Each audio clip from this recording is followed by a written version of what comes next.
Oke, halo, assalamualaikum warahmatullahi wabarakatuh.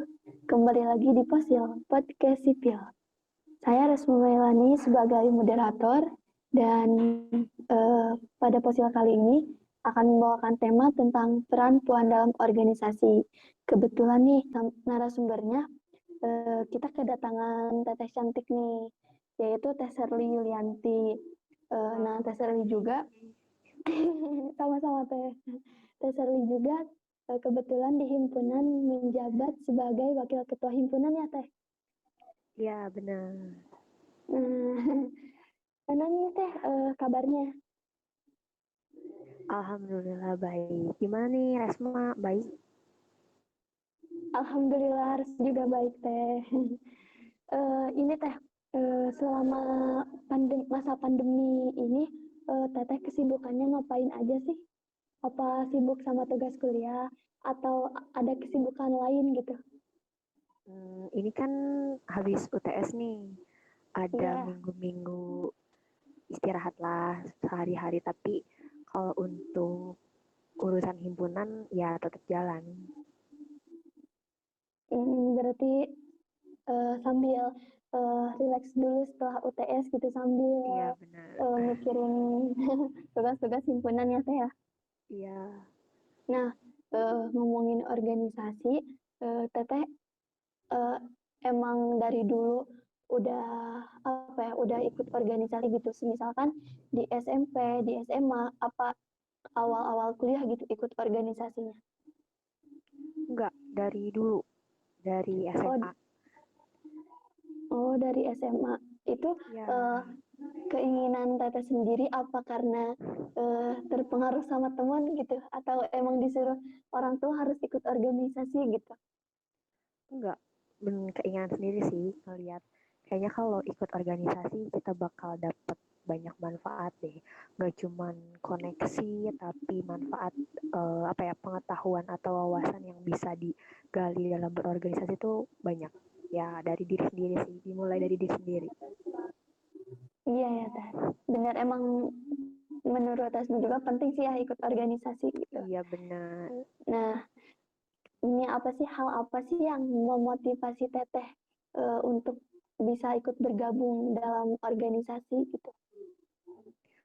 eh Kalau ikut organisasi khususnya ikut himpunan sendiri nih kan baru-baru nih karena kuliah juga.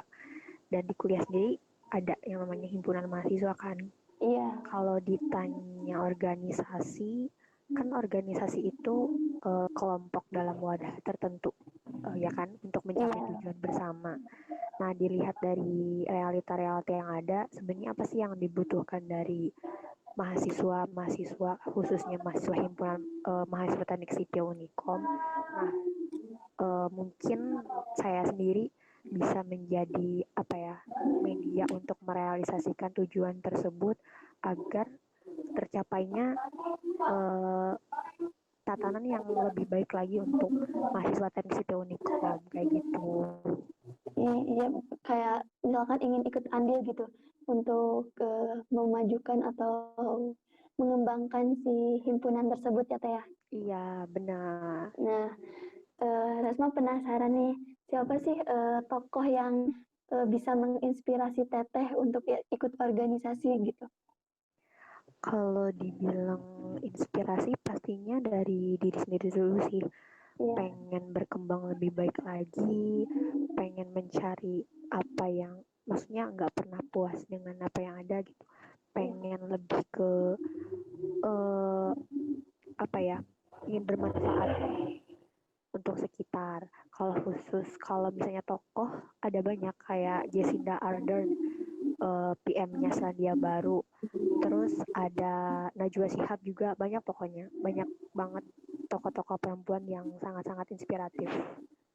Oh, berarti emang dari diri sendiri dulu ya Teh? Iya benar dari dulu sendiri dulu dong. Iya. Nah, kan dalam berperan di dalam organisasi, nih menurut Teteh perlu gak sih kritikan dan kritikan itu seesensial apa sih?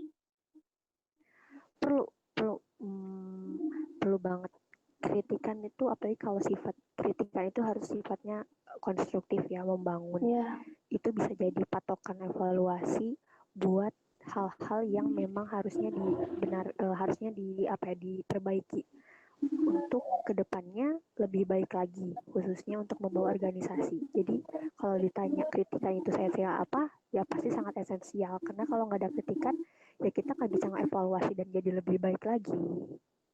iya benar teh. Cuman harus Kan? dipilih ya kritikannya gitu. Mana kritikan yang Iya membangun, benar. mana yang menjatuhkan gitu ya teh. Jangan sampai Iya, terkecoh gitu. kan ada beberapa yang kritikan kayaknya bukan jatuh ke kritikan, jadi kayak cemoohan gitu. Iya, Nah, jadi kayak mental breakdown juga kan. Nah, di situ kita juga harus benar-benar bisa pandai memilah dan memilih mana yang bagus buat diolah dan jadi output yang bagus juga, sama yang enggak kayak gitu. iya. Makanya harus apa ya perlu gitu berpikir kritis gitu ya teh biar bisa ngebedain Nah, mana yang benar. benar mana yang enggak gitu ya Iya, teh. benar. Nah, Nah, kan gini, terkadang bahkan sering relasi dalam berorganisasi yang terjalin antara perempuan dan laki-laki mengalami ketimpangan teh atau ketidakseimbangan nih. Nah, bagaimana cara teteh untuk mengatasinya? eh ketimpangan antara, mungkin ini masalah gender ya. Iya, Itu balik lagi ke itu sih, gimana kita cara apa ya namanya, upgrading diri kita dulu. hmm, Sebenarnya kalau kalau urusan ketimpangan pasti timpang lah antara, apalagi banyak banget stigma masyarakat yang berkembang kayak gini tentang pemimpin yang pemimpin wanita atau pemimpin perempuan. Untuk mengatasi sendiri ya dengan cara menaikkan kredibilitas terhadap diri sendiri, baru kita bisa jalan sejajar kayak gitu. iya, benar banget sih teh. Berarti harus banyak lebih apa ya diasah lagi kitanya gitu biar kita juga Iya bisa benar. seimbang gitu, gak bisa diremehin gitu ya. Iya, kita juga nggak mau dong sebagai perempuan dipandang sebelah mata. Padahal perempuan dan laki-laki mereka ya punya sama-sama hak gitu untuk bersaing secara sehat, secara Hmm, di sosial, di kehidupan sosial, di kehidupan politik kayak gitu. iya benar. Nah, eh, ngomong-ngomong tentang dipandang sebelah mata nih, menurut Teteh, hal apa yang menyebabkan perempuan dipandang sebelah mata oleh kaum laki-laki nih? Stigma sih. Pernah gak sih Resma sendiri sebagai perempuan dipandang perempuan itu mending ntar ngurus rumah tangga aja, Iya, ya pernah nggak? pernah sih Atau Teh. nggak usah tinggi nggak usah tinggi tinggi, nanti nggak ada laki-laki yang ngedeketin atau gimana bla bla bla bla. Uh, Terus itu pasti pasti dengarnya tuh dari orang sekitar gitu. iya, Nah itu kenapa sih bisa terjadi? Ya menurut saya sendiri itu stigma yang tumbuh dalam masyarakat, karena ya tadi sistemnya itu loh, karena kita hidup di sistem patriarki, iya, pasti kita juga sugesti. Jadi gini, oh ternyata masa sih perempuan mending rumah tangga aja, padahal kan nggak kayak gitu. Jadi kitanya sendiri jadi insecure, padahal harusnya dirubah dari apa ya, pola pikir masyarakat dan hmm, pola pikir sendiri juga gitu. benar sih Teh. Jadi jangan terpengaruh sama stigma orang lain yang ngomong ini, ngomong Iya, itu gitu ya Teh. Yang iya penting benar. harus kita pola pikirnya yang bagus gitu. Jadi jangan ngikutin omongan orang gitu ya Teh. Iya, kita juga harus pindah-pindah filter tadi. Makanya itu critical thinking itu penting, biar kita juga nggak asal apa ya namanya, konsumsi informasi yang masuk, oh jadi ke bawah gitu, ke bawah arus. Iya sih, soalnya kan takut asumsi dari orang lain itu hoax gitu ya, belum Iya, fakta gitu. Kan sekarang banyak gitu berita-berita hoax gitu. Nah, kalau Resma sendiri eh, gimana tuh? apa? Gimana ya, kalau dipandang sebelah mata, pernah nggak sih di gituin atau merasa oh masa sih perempuan gak boleh gini gini gini. Kalau Resma pernah sih dengar gitu. kata misalkan ya kata tetangga atau uh, di lingkungan sekitar ngapain sih sekolah tinggi-tinggi gitu nanti juga uh, balik lagi ke Nanti dapur gitu dapur lagi gitu. iya gak kepake gitu ilmunya ngurus anak gitu padahal kan uh, nggak gitu gitu kita juga bisa perempuan juga bisa berkarya gitu bisa memimpin gitu Iya. gak hanya laki-laki gitu Iya, padahal itu ngurus anak ya perlu didikan juga iya kan. Gak boleh asal-asalan. iya sih bener harus punya ilmunya dulu ya teh biar Iya, anaknya juga bener kan juga pintar kan. Ya, masa didik anak ntar asal-asal nanti gak bener dong. nah itu makanya di situ sih poinnya. Nah iya menurut teteh juga mengapa sih perempuan itu eh, hanya dijadikan sebagai pelengkap gitu terkadang hanya dijadikan sebagai pelengkap dalam organisasi gitu. Eh, kayaknya agak nyambung sama pertanyaan sebelum ya, yang Iya. tadi terkait stigma masyarakat terhadap perempuan. Yang perempuan nggak boleh tinggi-tinggi nanti jodohnya susah, dapat jodohnya susah, atau nggak boleh gini-gini. Kayak itu kayaknya untuk jawaban itu sama, agak kurang lebih sama kayak pertanyaan sebelum deh. Padahal mah kan jodoh udah ada yang ngatur gitu ya teh Iya, jangan benar kan? takut gitu. Nah ini menurut teteh seberapa penting peran perempuan dalam organisasi gitu.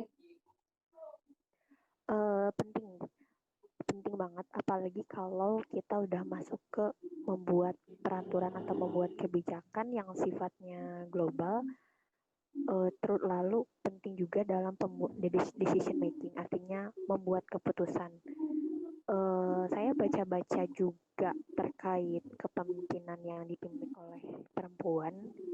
Salah satunya apa ya, teori ini, saya nggak tahu sih bacanya kayak gimana, Shell Melhorn tahun 1999 terkait perempuan itu lebih menghormati dan lebih apa ya, lebih perhatian terhadap bawahannya. Terus perempuan juga cenderung demokratis dalam pengambilan keputusan. Nah, kenapa penting sih khususnya dalam decision making dan uh, public policy ini? Karena itu, kalau kita misalnya ngebuat kebijakan yang di dalamnya ada perempuan, ya pastinya harus ada apa ya? Harus ada perempuan, harus ada ngambil alih juga gitu, harus ada suara perempuan di situ biar cocok, biar sesuai, biar nggak keluar batas, biar nggak keluar jalur kayak gitu. Nah ini nih hal apa yang menjadi hal apa sih teh yang menjadi alasan kebanyakan orang kurang percaya gitu kalau mendengar pemimpinnya itu seorang perempuan nih. Terus gimana sih menurut teteh buat ngebalikin kepercayaan seseorang tersebut biar percaya gitu. Kalau dipimpin sama perempuan itu ya pasti baik-baik aja gitu. Gini ya, kalau untuk percaya atau nggak percaya dipimpin oleh perempuan itu nggak, ini di luar dari gender perempuan maupun laki-laki, itu menurut saya tergantung dari kredibilitas calon pemimpin yang dia punya. Kalau dia punya kredibilitas yang baik, yang memperlihatkan bahwa dia pantas menjadi seorang pemimpin, ya dia pasti mendapat kepercayaan dari sekitar juga gitu. Jadi itu tergantung dari kredibilitas seorang pemimpin yang dia punya, bukan bukan apa ya, bukan terkait gender atau enggaknya, cuman ya itu balik lagi tadi, apakah dia pantas menjadi seorang pemimpin, apakah dia cocok, apakah dia akan membawa suatu organisasi misalnya ke arah yang lebih baik lagi. Itu tergantung dari kredibilitas yang dia punya gitu. Ya berarti eh, harus mempunyai kredibilitas yang baik, kata Iya, yang bisa memimpin dengan baik gitu. Mau perempuan iya atau harus. maupun laki-laki pasti orang percaya gitu ketika dia memiliki kredibilitas yang baik ya. Iya, kalau di luar dari gender nih misalnya, kalau misalnya si pemimpin itu punya karakter yang baik, dia cocok, dia pantas jadi pemimpin, ya pasti orang-orang juga percaya kan, oh dia cocok nih jadi pemimpin, dia bagus nih kalau gini, dia bakal membawa ke arah yang lebih baik nih jadi pemimpin gitu.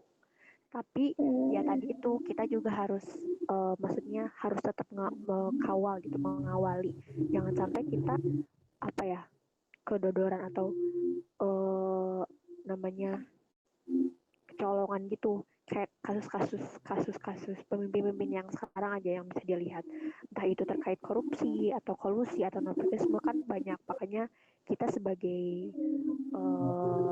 apa namanya, sebagai warga negara ya harus juga mengawal pemimpin, nggak cuma untuk diri sendiri tapi juga untuk sekitar. Iya, jadi jangan buat diri sendiri, kita harus ke sekitarnya gitu ya. Iya. Nah, ini teh, menurut pendapat Teteh, apa alasan utama penyebab masih melekatnya sistem patriarki di Indonesia ini? Nah, itu tuh ini penting sih. Sistem patriarki itu pastinya dari dulu ya. Kan Ya, dari dulu kita bisa lihat gimana perjuangan-perjuangan. Misalnya aja R.A. Kartini atau yang mereka-mereka, beliau-beliau yang pendahulu yang memperjuangkan hak-hak perempuan. Perempuan pantas, perempuan juga berhak untuk mendapat pendidikan. Perempuan itu apa yang namanya juga berhak untuk memiliki kursi-kursi yang sama dengan laki-laki kayak gitu. Kalau ditanya apa masalahnya, yaitu akarnya dari dulu kita cenderung dikasih sugesti seperti itu, cenderung oh perempuan harusnya gak boleh sekolah tinggi-tinggi karena takutnya nanti dia susah dapet jodoh, atau lainnya, ya udahlah perempuan di dapur aja, masak aja, gini gini gini, ngurus anak. Padahal kan enggak kayak gitu. Perempuan tuh maksudnya perempuan tuh hebat menurut saya.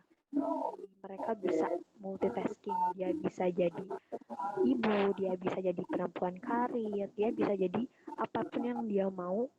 Tapi itu susah kan karena sistem patriarki kita, dari stigma-stigma yang muncul dari dulu juga sampai sekarang juga itu masih muncul. Jadi kalau ditanya apa penyebabnya, yaitu apa ya, pola pikir masyarakat yang hidup di Indonesia tuh kayak gini gitu. bener, udah karena udah kemakan sama sugesti orang lain gitu ya Teh. Ya benar, jadi ke kitanya juga, kitanya jadi kayak insecure. Tapi nah itu makanya kenapa pendidikan penting, nggak hanya bagi laki-laki tapi juga bagi perempuan, itu bisa membuka pola pikir kita. Kita bisa lebih berpikiran yang luas, berwawasan yang luas, dan enggak seenaknya gitu, maksudnya apa ya, tidak mengomentari yang seharusnya memang tidak usah dikomentari gitu. Iya, Jadi harus benar. Nah, pintar-pintar mengolah juga. iya benar, harus pintar-pintar memilih dan memilah ya Teh. Iya. Nah, kan Teteh udah lama nih ikut organisasi. Pernah gak sih di apa ya, disepelein gitu sama eh, teman laki-laki seorganisasinya gitu? Pernah Pengalaman banget. Teteh aja. uh, Gimana nih? Kayak misalnya aku mau naik ini gini gini gini, boleh nggak ya, Ya, saya minta dukungan gini gini gini. Terus pasti ada yang apa ya, ada yang nyanggah nyanggah tuh, masa sih perempuan gitu, jangan perempuan dulu deh, coba laki-lakinya gini gini. Tapi ya faktanya kan ternyata saya di sini gitu, berdiri di sini. Saya juga punya peran di sini, membuktikan bahwa saya juga punya kredibilitas untuk dijadikan pemimpin. Gak cuma laki-laki tapi perempuan juga. Jadi apa ya, yang maju aja gitu. iya, iya benar. Yang penting jangan kemakan omongan Ya sama kalau omongan orang lain gitu. ya kalau untuk ke arah yang lebih baik, omongan orang lain yang bisa ngebuat diri kamu insecure atau mundur, nanti gak usah didengerin, maju Iya, aja. mau tantangannya berat kayak gimana pun ntar juga ada apa ya, ada sesuatu yang emang ngebantu, yang sesuatu yang ngebuat kamu semangat lagi, itu pasti ada aja. Iya sih teh. Emang perlu gitu ya teh dukungan gitu, dukungan dari keluarga atau sahabat-sahabat tuh Ya yang teman-teman atau sama perempuan juga, atau bahkan ada laki-laki yang pola pikirnya sudah mulai apa ya, dia nggak tertanam patriarki, maksudnya dia juga bilang loh perempuan juga bisa loh sebenarnya, itu bener-bener top banget laki-laki yang kayak gitu, yang sama-sama apa yang membantu perempuan untuk mendapatkan hak-haknya, tidak hanya dalam berpendidikan tapi dalam sosial maupun politik. Kayak gitu juga ada loh laki-laki yang seperti itu. Jadi kita berarti emang gak semua. ya, kita nggak seharusnya menggeneralisasikan bahwa semua laki-laki itu apa yang namanya tidak membantu perempuan, itu nggak bisa, karena pasti adalah beberapa laki-laki yang masih punya pola pikir patriarki, tapi ada juga laki-laki yang memang pola pikirnya sudah berkembang dan sudah maju gitu. Iya itu benar, berarti gak jangan apa ya, jangan berpikir bahwa semua laki-laki itu sama gitu ya teh, masih ada Iya bener kan. laki yang pola pikirnya berkembang dan bisa mengerti perempuan gitu ya teh. Iya bener juga kan, kan nggak semua, maksudnya nggak semua pasti setiap setiap setiap laki-laki tuh punya apa ya namanya, punya pemikiran sendiri lah. Nah, eh, kalau keluarga teteh sendiri nih mendukung banget gak sih teteh ikut organisasi nih? Nah untungnya keluarga Teteh sendiri, mereka yang mendukung anak-anaknya untuk berkembang sebaik mungkin, nggak pernah dibatasi, mau ikut organisasi silahkan, tapi tadi tujuan utama kamu tuh sekolah ya untuk belajar gitu, jangan dilupain tugas-tugasnya juga, kewajibannya sebagai mahasiswa atau maupun uh, sebagai anak kayak gitu. Iya benar, jangan sampai ketika ikut organisasi belajarnya jadi uh, kedesampingkan gitu ya, Ya soalnya kedesampingkan. cuman emang ada beberapa sih yang kayak boleh ikut organisasi atau boleh ikut kegiatan ini kegiatan ini, tapi jangan lupa kesehatan, jangan lupa jangan stres, jangan gini-gini. Alhamdulillahnya keluarga ngedukung. Jadi makin semangat ya teh kalau Iya makin semangat. keluarga mendukung gitu ya. Kan ada nih anaknya pengen ikut organisasi guys, cuman dari keluarganya gitu yang gak ngedukung, yang gak nge-support Iya. gitu. Dulu sebenarnya pernah sih nggak dibolehin gitu ikut organisasi. Iya, Cuman mungkin karena saya orangnya agak-agak gimana ya, agak nekat. nekat. Ya, Ada. jadi saya sebisa mungkin untuk membuktikan bahwa saya tuh bisa loh sebenarnya ikut organisasi, saya tuh bisa loh untuk berkembang lebih baik lagi, saya bisa eh, apa yang namanya, membuktikan bahwa saya bisa gitu.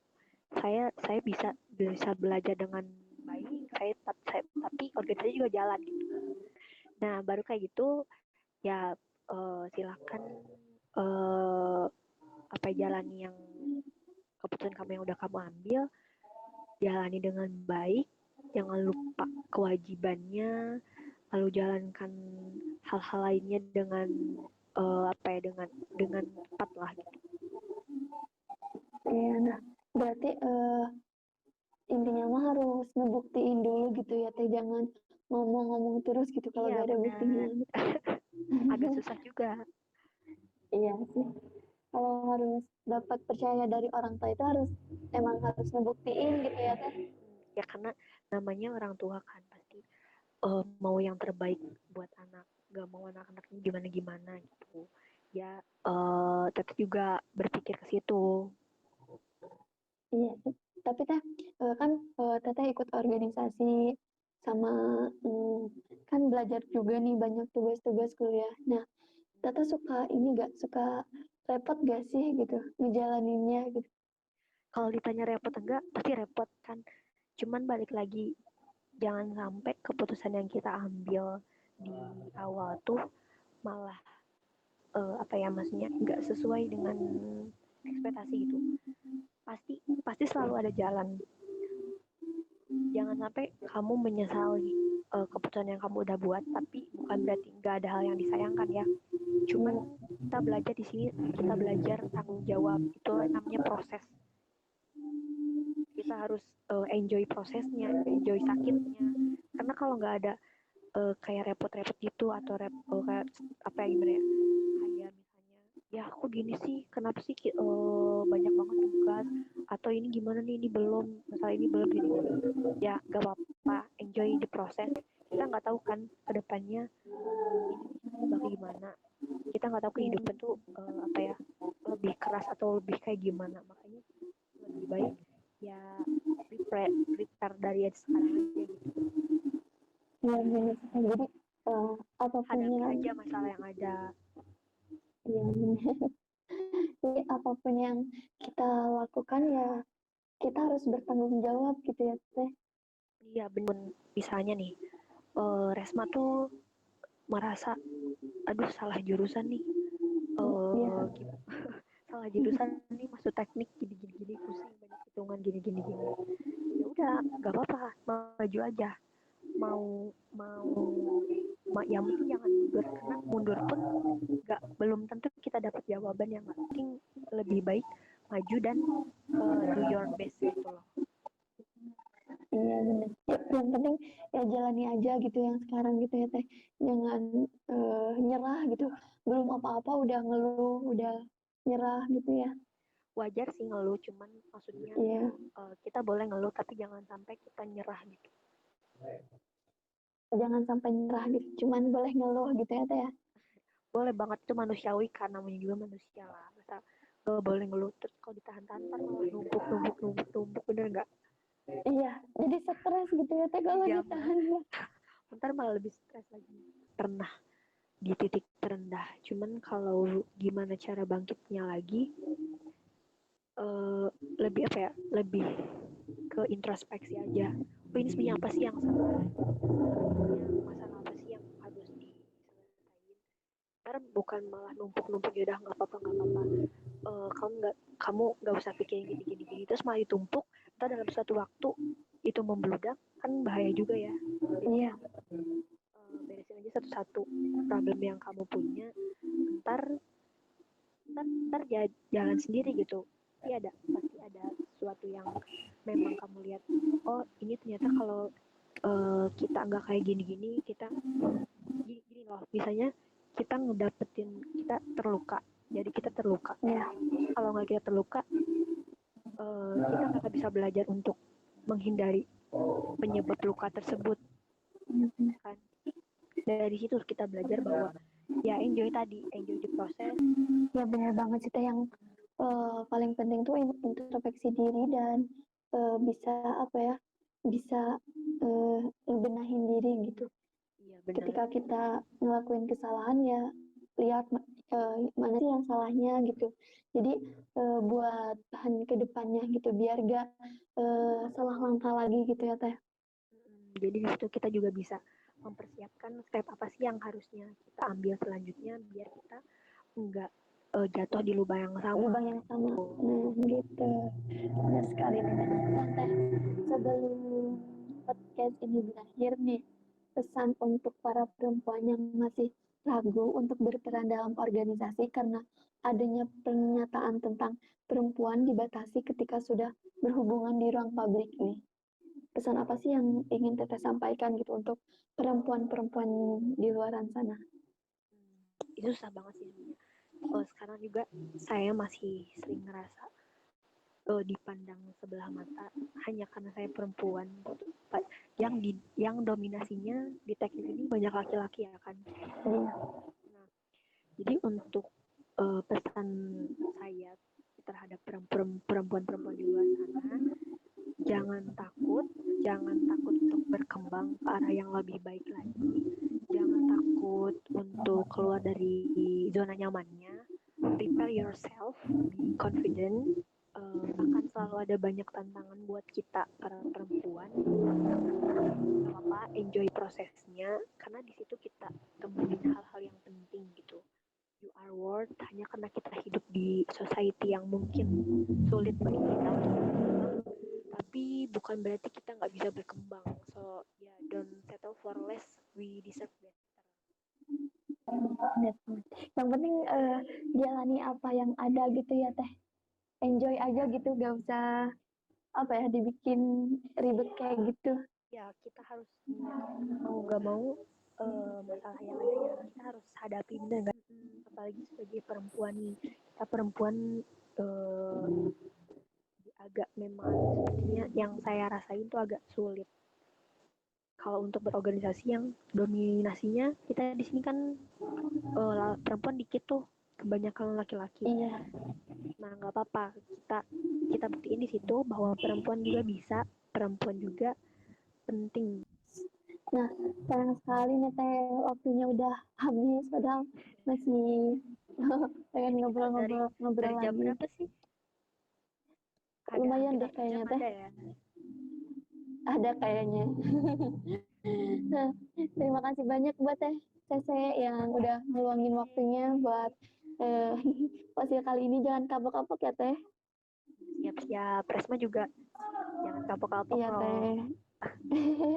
Semoga bisa bertemu di next episode gitu ya teh. Semoga ilmu, pengalaman ataupun pesan yang dikasih sama Teh Sese tadi bisa bermanfaat bagi banyak orang. Nah, mungkin Amin. fosil amin ya teh. Nah, mungkin fosil kali ini cukup sampai di sini. Mohon maaf bila ada ucapan yang salah. Saya Resma Mailani, pamit undur diri. Wassalamualaikum warahmatullahi wabarakatuh.